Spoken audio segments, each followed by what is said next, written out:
let's imagine that our dahlias have grown and they're big and it's done and it's starting to get cold. When do we know that these things need to be like, do we chop them down or? Yeah, so the best indicator and the easiest for every home gardener is wait till that first frost. Let the first frost kill it. Oh, okay. So the first frost comes in, you will come out and be like, oh, that is brown and soggy. It didn't make it overnight. You know, you thought it might have looked okay for a while, but it'll look kill like rotting and gross? Yeah, okay. Within hours. Like, you'll wake up, you'll see your blooms, they'll be caked in ice. It's beautiful, and within hours, it will turn dark brown and start to fall apart. Oh, and at that point, what do we do? So at that point, then you're gonna cut it back short so that you've got like a handle at the base. Again, there's only gonna be one stem, like one beefy stem that comes up out of that cluster of tubers. And at that point, you can either leave it in the ground over winter and risk losing the variety in case all the tubers don't make it, or you can dig it up and store it for the winter. All right, let's just imagine that I am gonna dig it up. I think you've got an example. Yeah, absolutely. Let's take a look at what this thing looks like when it comes up at the end. This is an example of a dahlia. So it has multiple tubers that have all grown from the one, what we now call the mother tuber. You can tell it's a mother tuber because it's got a little bit more texture like tree bark, and it usually has like a square butt and a bunch of roots coming out of it.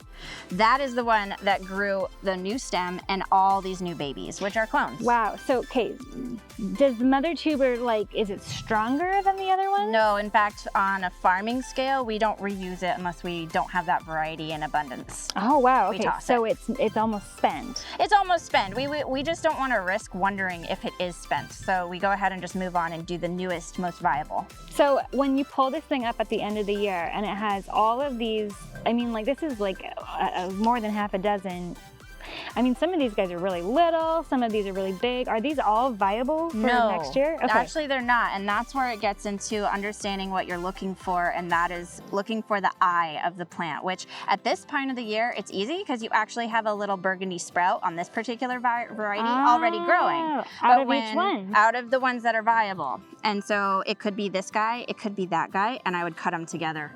And this one, it's gonna be just this guy, and it looks great, but all of these are nothing. They're just like a growth. It's just a tumor. They got going and they don't have any genetic possibility on them. Oh my gosh, that's crazy.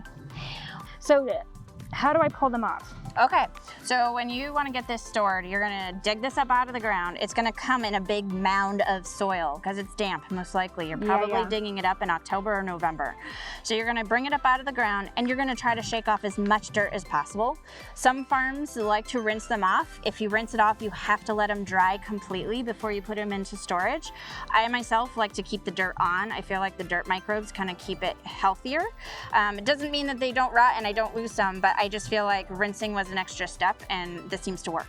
Cool. So I shake off all the dirt, so it looks like this, it's dirty, and then I put it into containers. I use a mesh plastic crate, and then I'll put it into a dark, cool storage. Like some people's garages would work. You don't want it to get above 50 degrees, and you don't want it to freeze. Okay. So you want to keep it between that 40 to 50 degree range to keep it dormant for the next few months before you can plant it. So those really cold climates, like where my parents live, I know for a fact that their garage freezes. So it'd be more of like a cold, dark place. I know that, like closet.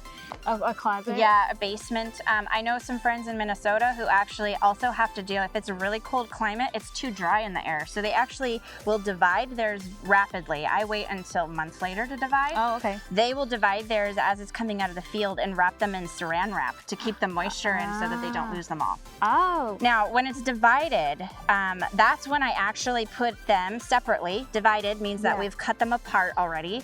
We put them back into storage in a container, and I usually put mine into some type of pine shaving sawdust type material. Other people put it into vermiculite, and others even use peat moss.